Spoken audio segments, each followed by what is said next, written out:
Bomba urgente. Cássio Nunes surpreende o país e toma uma decisão que está sacudindo Brasília. Informações dos bastidores apontam que ele pode anular todo o processo e isso já deixou muita gente em choque. A possibilidade de retorno imediato ao cargo cai como um raio no sistema e a reação dentro da PF é forte, tensa e totalmente inesperada. O clima esquentou de vez, as próximas horas podem mudar tudo. Deixe o seu like agora, comente o que você acha, se inscreva para não perder o próximo capítulo dessa confusão. Então preste bem atenção nas principais informações e me ajude a compartilhar. A casa caiu! A Polícia Federal acaba de determinar que vai parar todos os serviços, incluindo as investigações, o tal inquérito do golpe, caso os pagamentos dos salários destes mesmos policiais não sejam pagos o quanto antes. E para deixar o dia do Lula ainda mais amargo e claro também do Xandão,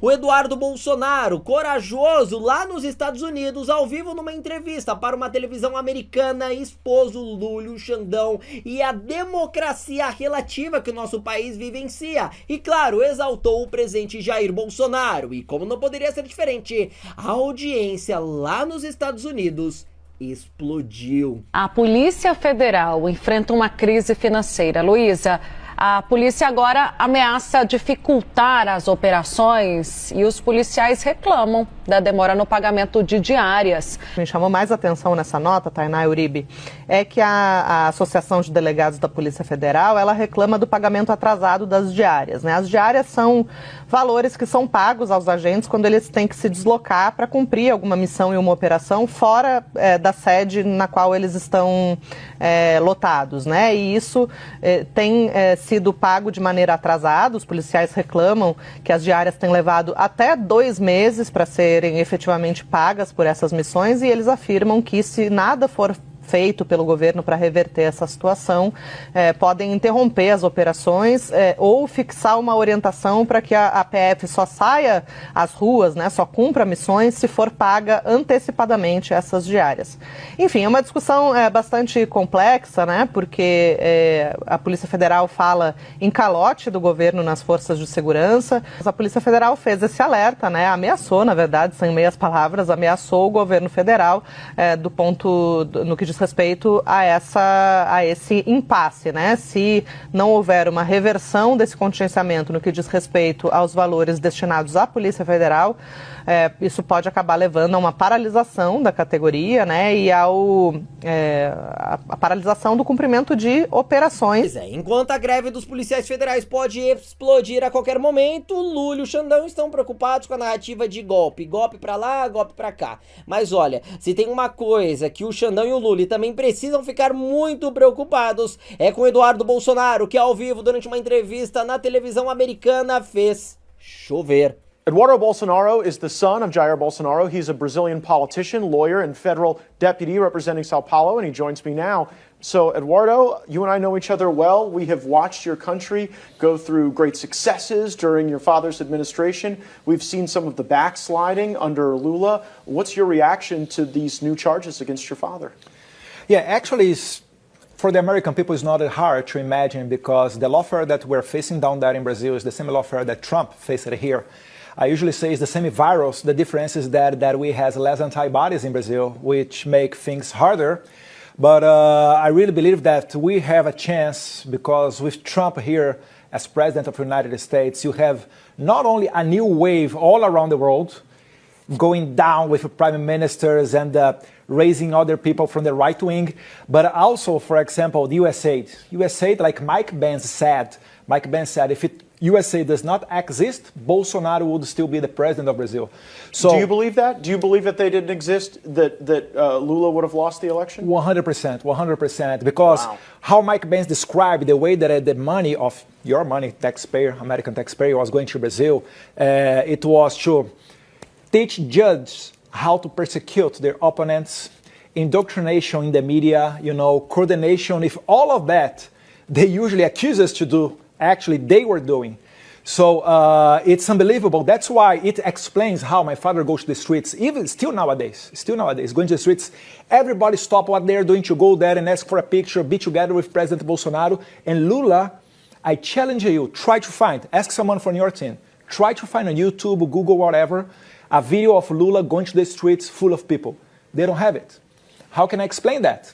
Well, the public polling seems to indicate if the election were held today, your father would defeat Lula. He's more popular, and in the polling we've seen, it'd be about a 5-point swing. Does your father plan to seek the presidency again if he's allowed to? Yes, we have to overturn inside of the electoral court, because in Brazil you have the Superior Electoral Court, and they decide who can run, who cannot run. So my father, right after he stepped out from the presidency, this court said that he cannot run. Because two things. Because he met 40 ambassadors and did a live stream. It was actually a press conference too. And he was criticizing the electoral process in Brazil, something that he was doing for the last, 15 years. So wait a second. If you criticize the way they run elections, they don't let you participate in the elections? Yes. That's crazy. But if you had this kind of law here in the US, it wasn't only a mugshot in Georgia that Trump would take. Trump would be out of the ballots. Well, that's totally undemocratic. Now, these allegations against your father are wild and fantastical. There is this plot described as green and yellow dagger, where there were going to be poisonings and assassinations. Imagine that you're going to kidnap someone and poison. It doesn't make sense. We even make a joke, because as you had here January 6th, look how about the coincidences. I mean, here in the United States, the left, the radical left, they create the ideas. And then they were testing there in Brazil, Colombia, Peru, even Albania, if you take a look there, Romania. And as you had the January 6th here, we had the January 8th in Brazil. Almost the same thing. And they say that my father was behind the scenes controlling the people. But wait a minute. They were trying to do a coup d'etat in January. January in Brazil is like August here. It's a whole vacation in the capital. In a Sunday, even Alexandre de Moraes, the justice for the Supreme Court, he was in Paris. And my father was in Orlando, in Disneyland. So imagine that. When you are not present anymore, you send elderly and the ladies unarmed to do a coup d'etat in a moment that there is no one in the capital. And while they were there on the Congress or around our White House, Jair Bolsonaro was texting, go back home, don't do that. This is the big dictator of Brazil that now the Attorney General is asking for 38 years in jail for my father because of that. And we cannot expect a fair judgment, because all of the justices that are going to judge my father, they are appointed by left-wing presidents, Lula and Dilma, plus Alexandre de Moraes, which is a personal enemy of Jair Bolsonaro. Yeah, it seems in Brazil like the judiciary would be like playing a football match, but the referee is wearing the other team's jersey at the same time. And given the concerns you just expressed about an unfair system, do you think your father is going to have to do extended time in prison? I think there is a possibility for that. We have to find a way to stop with Alexandre de Moraes. And we also have other opportunity that is inside of the Congress. There is a bill talking about amnesty for everybody from January 8th. So it would for sure include my father. I mean, he has nothing with that, but as they are charging him because of that. So we have these possibilities. Do you think that will pass in the Congress? I think we have a good opportunity, a good chance to do that. We have a new speaker at the House who is supporting us. In the Senate is so-so, but I think when you are approving the House, put the people on the streets, March 16th, we are going back to the streets because of that too. I think then we have the atmosphere to approve in the Senate too. That is a chance. We have heard some commentators suggest that if these courts bar your father from being on the ballot and seeking the presidency, that you would be a very appealing candidate. If that were to happen, do you have plans to run for president of Brazil? Matt, I really think that my father is going to overturn all of that. Sometimes we cannot imagine how. Imagine President Trump in 2021. How was him? Like, even outside of social media, all the donors running far away from him and all of that. I remember that because I visited him in his office in New York at that time. I think I saw you at Mar-a-Lago a time or two in calendar year 2021. Yes. And so this is the moment that we are crossing now in Brazil.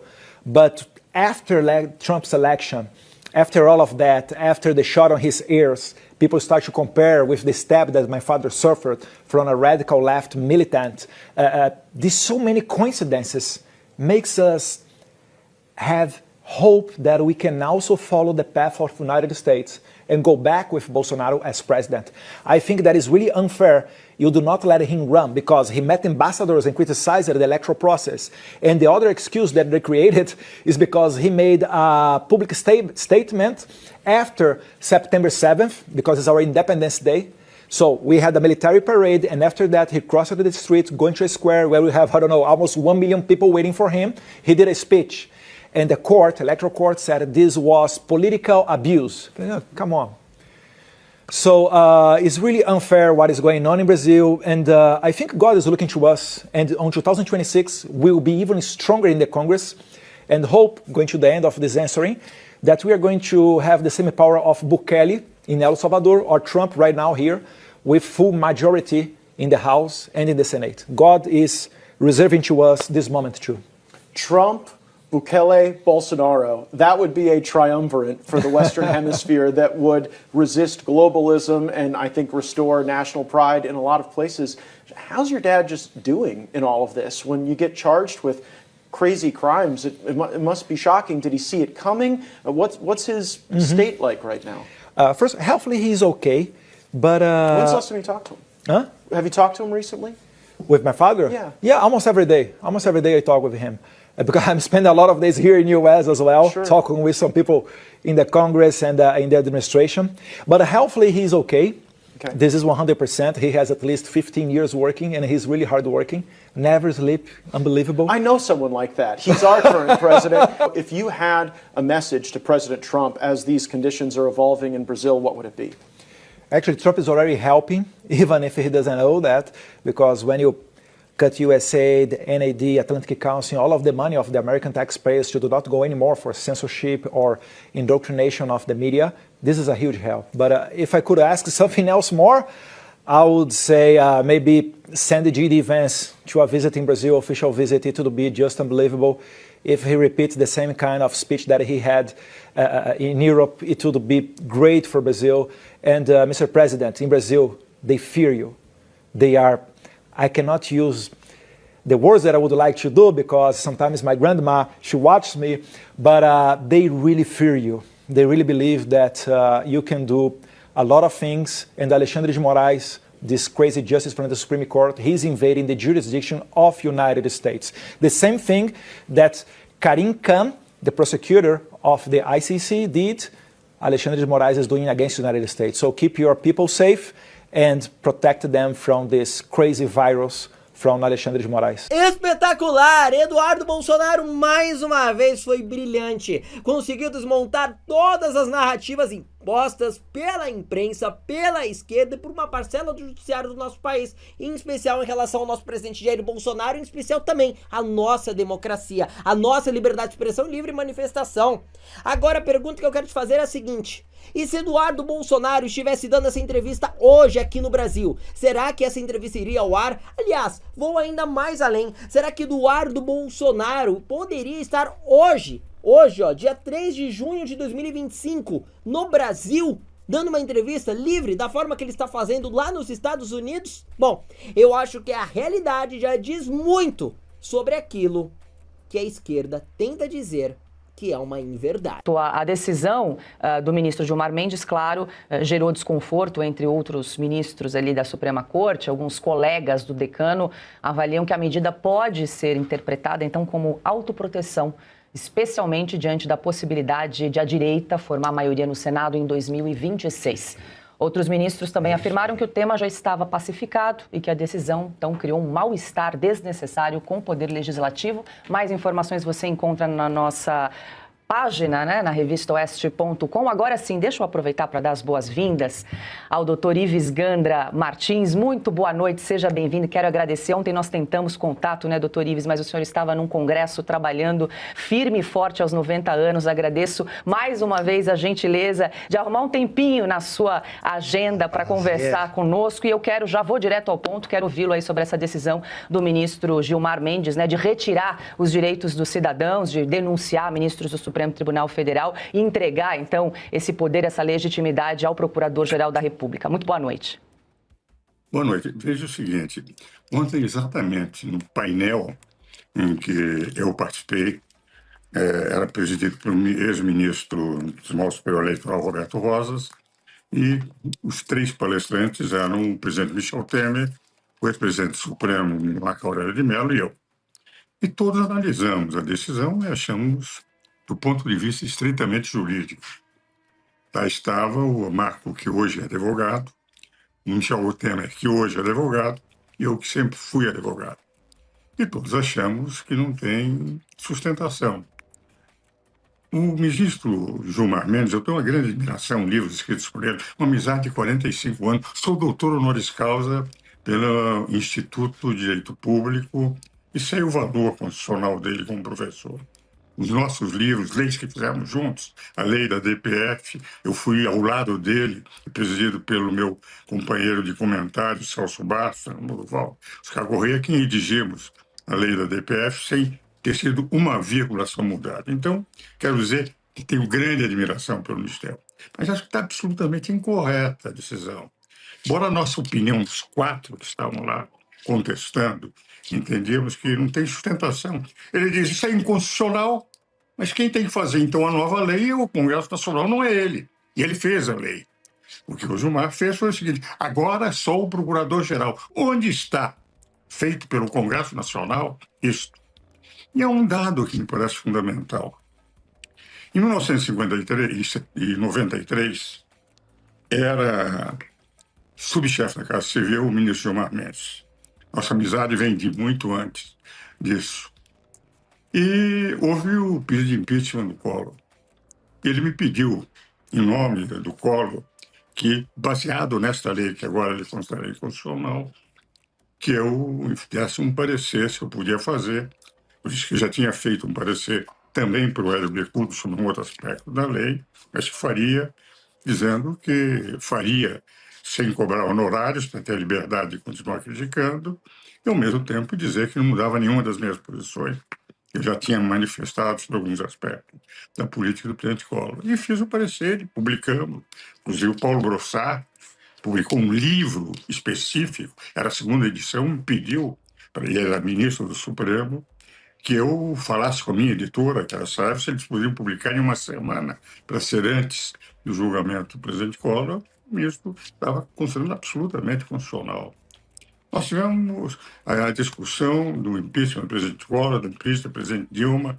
Nunca ninguém contestou. Há quase uma centena de pedidos de impeachment de ministros. Esta lei foi recepcionada e todos os juristas, todos que escreveram, eu mesmo escrevi, publiquei um livro em 93 sobre o impeachment, sempre entendemos que foi recepcionada. Embora fosse de 50, foi recepcionada pela Constituição de 67, pela emenda número 1 de 69 e pela Constituição de 88. Agora, ele encontra essa inconstitucionalidade, com todo o respeito que eu tenho, admiração e amizade que eu tenho, que é muito grande, que, enfim, ele encontrou, foi contestado pelo advogado-geral da União, vai ser examinado pelos outros ministros, mas é encontrada uma inconstitucionalidade depois de haver N pedidos de impeachment de ministro do Supremo, durante todos esses anos, nunca o presidente levou para discussão e que nunca ninguém contestou. Foi contestado num momento em que se tem a impressão, e isso é que o jornal Estado de São Paulo de hoje declara, que é uma autoproteção do Supremo. Não acredito que seja, não é o espírito do Gilmar. Mas entendo que, efetivamente, para a opinião pública, isso é tido como se fosse uma autoproteção de um Congresso que deverá ser mais conservador no ano que vem do que o atual. A meu ver, como professor de Direito Constitucional titular professor universitário há 62 anos, eu entendo que não tem nenhuma sustentação aquilo que foi colocado pelo ministro Gilmar Mendes. Com toda a admiração que tenho por ele, com os livros que escrevemos, palestras que demos juntos e juntos. Mas não fui só eu.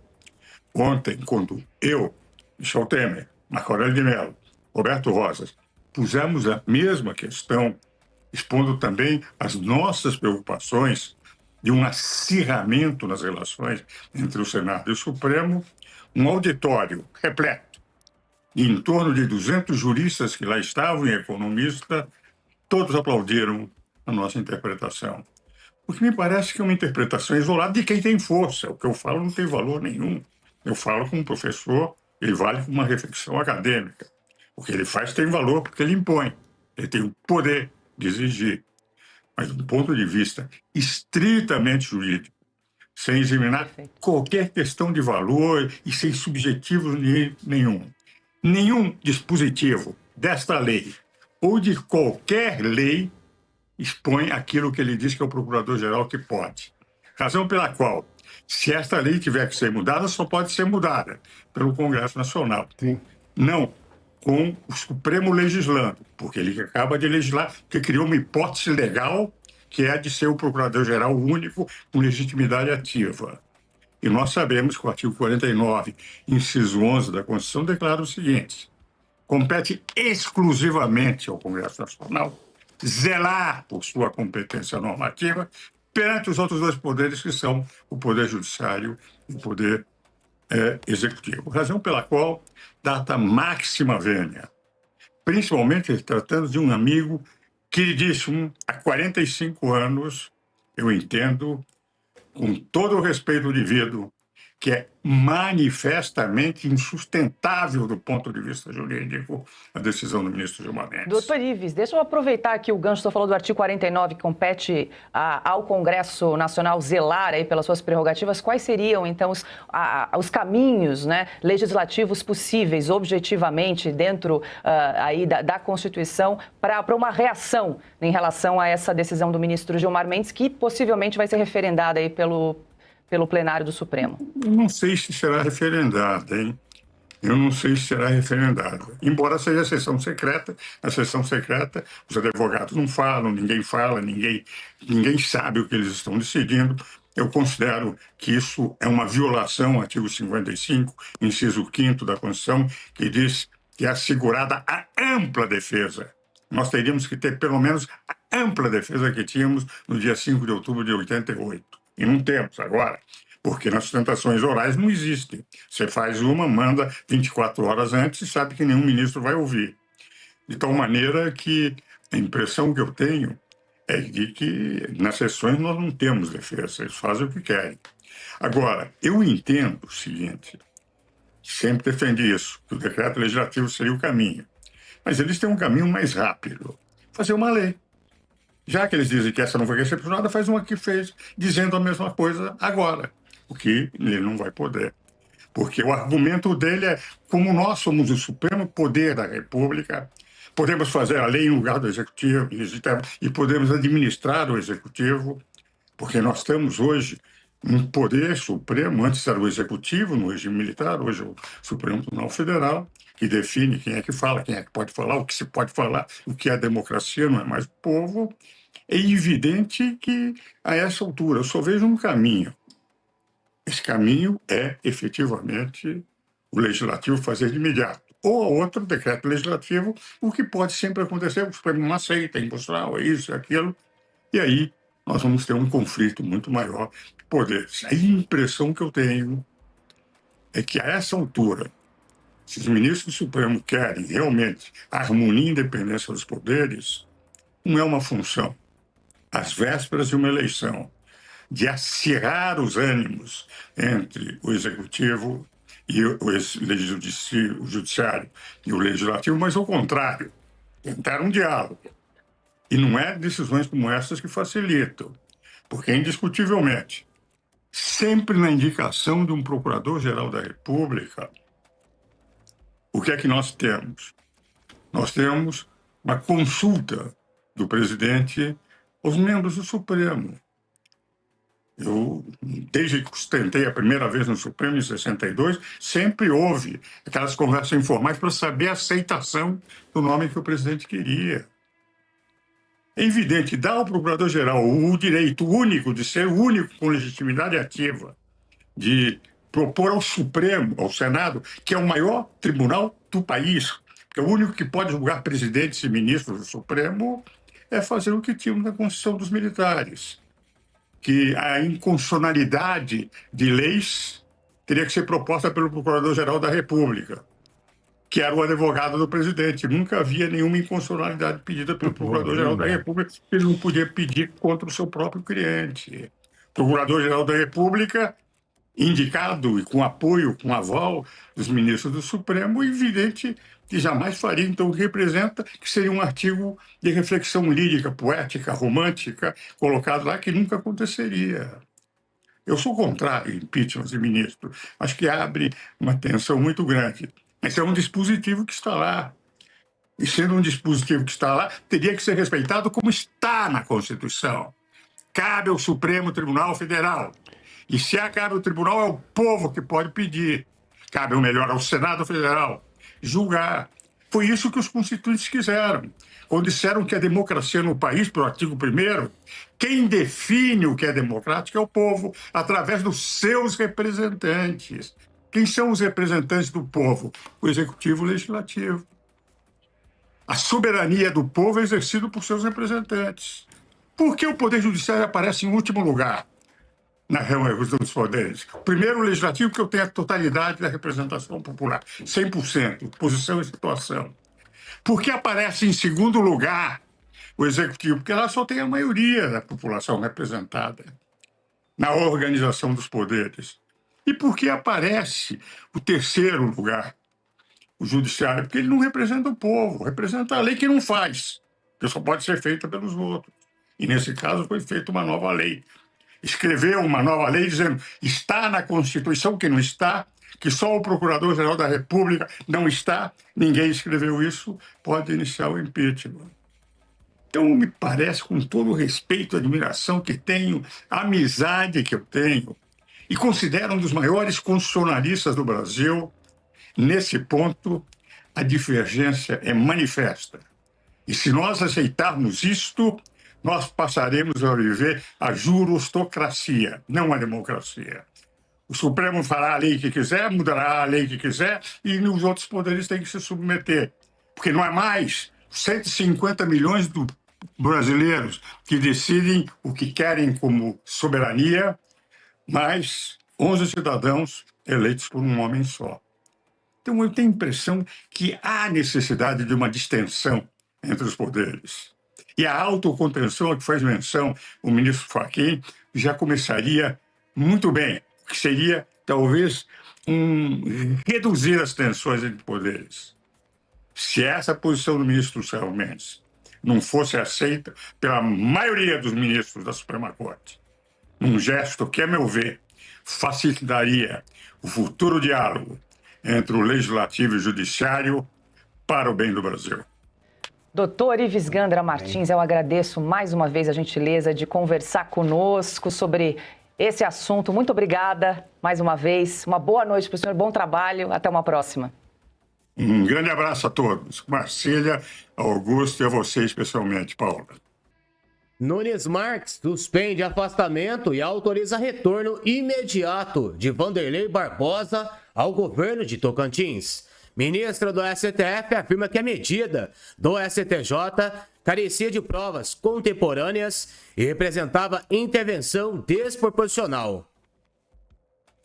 O ministro Nunes Marques, do STF, derrubou nesta sexta-feira, dia 5, a decisão do Superior Tribunal de Justiça que havia afastado o governador do Tocantins, Vanderlei Barbosa, do Republicanos, por 180 dias. A liminar determinou o retorno imediato do governador ao cargo, enquanto o caso segue em análise pela segunda turma da Corte. Na decisão, Nunes Marques avaliou que, embora existam indícios nas investigações sobre supostos desvios em contratos de cestas básicas firmados entre 2020 e 2021, não há quadro probatório consistente que justifique o afastamento de um chefe do Executivo Estadual.